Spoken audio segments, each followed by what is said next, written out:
Mesdames, Messieurs, bonjour. Il est midi partout au Sénégal, 12 heures en temps universel. Bienvenue au journal de la RFM. Point de vue, nous discutons aujourd'hui de la forte présence des entreprises françaises dans l'économie sénégalaise avec cette question, est-ce un inconvénient ou un avantage? Et pour en parler, nous sommes en ligne avec le professeur Meissa Babou, économiste enseignant à l'université Cheikh Anta Diop de Dakar. Monsieur Meissa Babou, bonjour. Bonjour Souleymane. Nous sommes également avec monsieur El Hadj Alioune Diouf, commissaire aux enquêtes économiques, professeur d'économie internationale. El Hadj Alioune Diouf, bonjour. Oui, bonjour Souleymane. Nous restons avec vous, selon l'ambassadeur de France à Dakar, Philippe Lalliot, qui était l'invité du grand jury hier sur les ondes de la RFM. 250 entreprises françaises sont aujourd'hui présentes au Sénégal avec un chiffre d'affaires cumulé de plus de 2000 milliards de francs CFA et plus de 30 000 salariés employés dans ces entreprises. Est-ce que sur la base de ces chiffres, on peut dire qu'il y a une mainmise de la France sur l'économie du Sénégal, comme certains le déplorent? El Hadj Alioune Diouf. Oui, bonjour. Oui, merci. Oui, il y a une forte présence, effectivement, de l'économie, dans l'économie sénégalaise des entreprises françaises, ce qui n'est pas une très mauvaise chose. Le Sénégal est attractif et c'est le Sénégal qui a mené une politique d'ouverture économique et qui a fait appel aux entreprises étrangères. La question de fond, il me semble, c'est est-ce que les Sénégalais sont décidés à prendre en main certains secteurs importants de leur économie? Voilà une question qui me semble importante. Vous savez que l'économie française elle-même est contrôlée par les étrangers à hauteur de 55%. C'est notamment les fonds de pension américains qui investissent dans les grandes sociétés multinationales. C'est comme ça que ça se passe un peu aujourd'hui dans le monde. Mais ce qui me semble important, c'est que nous voyons parfois des champions, nous voyons des Sénégalais dans certains secteurs qui arrivent à percer dans certains secteurs, à dominer le secteur et à même industrialiser le secteur. Mais il n'y a pas que les Français qui sont présents dans l'économie sénégalaise. Si on veut raisonner en termes de qui est étranger, qui n'est pas étranger, il faut que ceux qui parlent de présence française aient le courage d'aller jusqu'au bout. Au Sénégal, il y a beaucoup d'étrangers qui sont là. Il y a une percée des Turcs, il y a les Chinois et bien d'autres qui s'y intéressent, même s'ils n'ont pas la même pénétration, disons. Les Libanais, les Guinéens, ils sont aussi présents dans certains secteurs. Mais ce qui ne me semble pas acceptable, c'est simplement que des secteurs où des Sénégalais ont des qualifications certaines, que ces secteurs-là soient contrôlés peut-être par d'autres personnes. Nous y reviendrons tout à l'heure. Il y a notamment effectivement le secteur de la grande distribution. Parce qu'en fin de compte, à part quelques savoir-faire spécifiques, il n'y a que 4 murs, des étagères et des chaînes d'approvisionnement. Mais nous en reparlerons tout à l'heure. Introduisons M. Meissa Babou. Qu'est-ce que vous pensez de ce débat? Est-ce déjà un débat pertinent? Est-ce qu'on peut parler simplement d'entreprises de telle ou de telle nationalité dans le contexte de la mondialisation aujourd'hui? Et après cela, est-ce un avantage ou un inconvénient qu'un pays ait, disons, une part de marché aussi significative dans une économie d'un pays tiers? Oui, merci Souleymane. Je crois qu'on peut parler de mal nécessaire, mais on doit faire très attention sur la percée de ces entreprises étrangères, notamment françaises. Parce que quand vous prenez les dernières venues sur le plan avec les supermarchés, on se rend compte qu'il y a beaucoup de nos compatriotes qui sont devenus des chômeurs. Parce que c'est des modèles qui en fait font beaucoup de dégâts collatéraux. Il est bon, c'est vrai, de recevoir, parce que souvent aussi nous n'avons pas la technologie. Souvent, nous n'avons pas d'expérience. Souvent, nous n'avons même pas les moyens financiers. Même si on a le cœur, les Sénégalais que nous sommes, ou bien les Africains, n'ont même pas les moyens financiers de faire... D'ailleurs, c'est l'un des arguments de l'ambassadeur de France qui dit que pour certaines entreprises françaises, il y a quand même des savoir-faire uniques qui font que si ce ne sont ces entreprises, personne d'autre ne pourra nous offrir justement ce service ou ces produits-là. Justement, c'est pour cela que je dis que c'est un mal nécessaire. Maintenant, moi, ce que je voudrais, parce que c'est vrai que même si vous allez aux États-Unis, il y a des Chinois qui font des gratte-ciels. C'est clair que nous sommes dans une mondialisation. Il faut quand même on ne peut pas fermer la porte. Mais pour quand même mieux doter notre pays je ne sais pas, de souveraineté ou bien en tout cas de bénéfices par rapport à ces nouveaux venus étrangers-là, il faut peut-être revoir notre code des investissements. Pour peut-être mettre quelque part une petite attention d'une coopération obligatoire. Oui, pourquoi pas 30% de Sénégalais obligatoirement dans n'importe quel investissement, pour non seulement qu'il y ait un transfert de technologie, mais pour que si l'autre abandonne aussi, et qu'on ait les moyens et l'expérience de continuer ce job-là.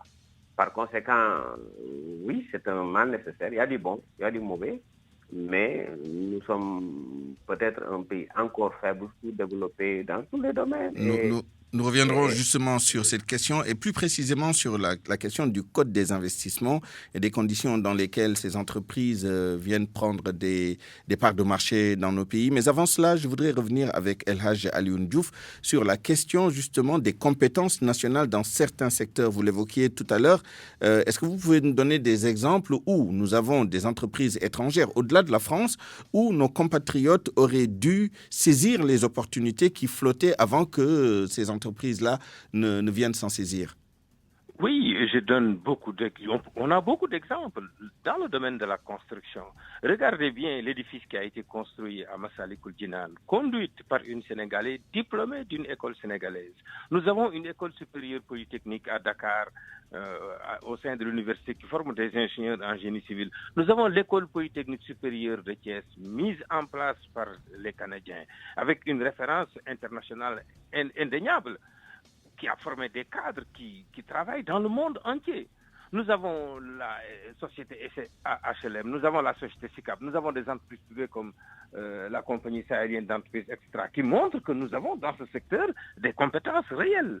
Alors, je ne peux pas comprendre, par exemple, que dans de tels secteurs, on donne, par exemple, la construction de maisons sociaux, de bâtiments sociaux, de logements sociaux à peut-être des entreprises étrangères. Dans le cas d'espèce, c'est Adoua, par exemple, qui vient du Maroc, qui construit. Ça prouve qu'il y a il y a des choses qu'on peut faire. Mais ce n'est pas uniquement ça. Mais dans le domaine de la distribution, on a toutes les compétences qu'il faut. Mais la question de fond, ici, parce que vous avez dit qu'on y reviendra, mais la question de fond, c'est que comment se fait-il que, malgré notre savoir-faire, d'autres puissent avoir l'audace de venir dans notre secteur, d'accepter la concurrence et finalement de gagner tout le monde. Est-ce qu'il faut interroger la qualité simplement de nos hommes d'affaires, de nos femmes d'affaires? C'est les pratiques. Par exemple, pour ce qui est par exemple de la présence que souvent beaucoup de gens décrivent avec tort, à tort. J'ai entendu même un de nos grands intellectuels parler de cette histoire de frappe qui est contre, par exemple, la présence de Auchan. Mais je trouve ça pitoyable. Parce que simplement, nous pratiquons, nos hommes d'affaires pratiquent des marges très importantes et c'est ça qui attire les étrangers. Les étrangers se rendent compte qu'au Sénégal, on peut gagner de l'argent. Mais donc, ils viennent parce que nous sommes dans une économie ouverte. Nos engagements au niveau international, comme au niveau de l'OMC par exemple, nous disons que dans le secteur de la distribution, que ce soit au niveau du détail, comme que ce soit au niveau du gros, nous ouvrons notre marché à qui que ce soit. Pourvu que vous fassiez votre investissement, c'est à vous de voir.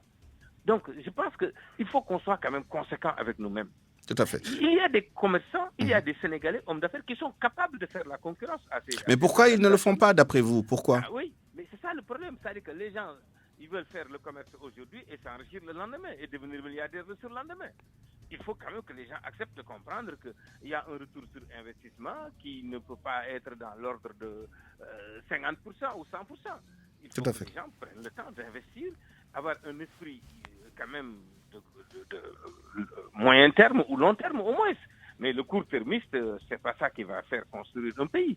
Il faut qu'on envisage les choses quand même selon un temps bien précis. Le temps des affaires, disons. Voilà. Le temps des investissements. Merci à vous, El Hadj Alioune Diouf. Le dernier mot à Meissa Babou pour revenir sur justement l'environnement, le climat des affaires que nous mettons en place en faveur de ces investisseurs étrangers et en filigrane la question de la participation des hommes d'affaires et de l'État du Sénégal, justement, dans ces entreprises. Voilà pourquoi je posais la question d'emblée de la définition d'une entreprise française ou d'une entreprise étrangère, parce qu'en fin de compte, que ce soit à Orange, à la Sonatel, plutôt, avec une participation d'Orange, mais également une participation de l'État du Sénégal. Si vous prenez l'autoroute à péage, le Sénégal a une prise de participation assez significative comparativement à la participation de Eiffage, ainsi de suite. Donc, une question à deux volets. Est-ce qu'on peut parler d'une société, une entreprise totalement étrangère dans ces conditions-là? Et qu'est-ce que vous vouliez dire sur le climat des affaires et le code des investissements en particulier pour justement réguler la participation de ces entreprises étrangères dans notre économie? Oui, ça veut dire que comme dans tous les pays, surtout au Maghreb, une entreprise étrangère qui vient pomper les ressources du pays local à 100%, ça n'existe pas. On vous impose de fait une participation genre joint venture pour qu'au moins ces nationaux-là, qui sont aussi des entrepreneurs comme vous, puissent quand même participer à ces travaux-là, pour uniquement ne fût que pour le transfert de technologie. Je confirme tout à l'heure ce qu'on disait sur les étrangers qui viennent nous prendre nos compétences. Parce que faire des immeubles à pompiers, faire des immeubles pour des maisons sociales, oui, je crois que ça, c'est très sénégalais. Et donc, on entrevoit quelque part un manque de volonté politique de mettre quand même nos entreprises dans ces business faciles. C'est facile vraiment à faire. Je crois que le BTP sénégalais a suffisamment d'expérience quand même pour être quelque part. C'est de cela qu'il s'agit. Regardez le numéro des voitures aujourd'hui. C'est une entreprise française qu'on a donné ça. Moi, je crois que les jeunes Sénégalais pouvaient être formés à cette technologie extrêmement banale. Pourquoi alors aller appeler des Français pour nous donner tout le marché là? C'est donc ça le cri de cœur. Nous pouvons effectivement, on ne dit pas qu'il ne doit pas être là, il ne doit pas arriver. Non, qu'ils viennent avec leur métier, avec leur technologie, avec leur savoir-faire. Mais dans des secteurs à forte valeur ajoutée, où il y a des pénuries de compétences et d'expertise dans nos pays. Qu'ils viennent. Tout à fait. Je dis qu'aux États-Unis, même les Chinois font des gratte-ciels. Absolument. Donc, on n'est pas contre ça, mais on voudrait quand même faire qu'on ait une participation dans ce business lucratif. Merci à vous, Meissa Babou, économiste enseignant à l'université Cheikh Anta Diop de Dakar. Merci à El Hadj Alioune Diouf, commissaire aux enquêtes économiques, professeur d'économie internationale. Il y a tant à dire sur cette question, notamment la question du rapatriement des fonds, de la contribution de ces entreprises dans la valeur ajoutée, donc à la formation du PIB et toutes ces questions-là. Nous y reviendrons probablement lors de prochains points de vue. À 12h49, c'est la fin de cette édition du Grand Journal. Je vous remercie de l'avoir suivi.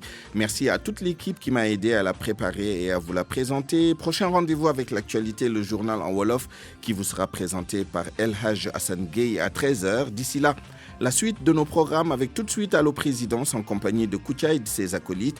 Excellente écoute à vous, très bon après-midi, au revoir.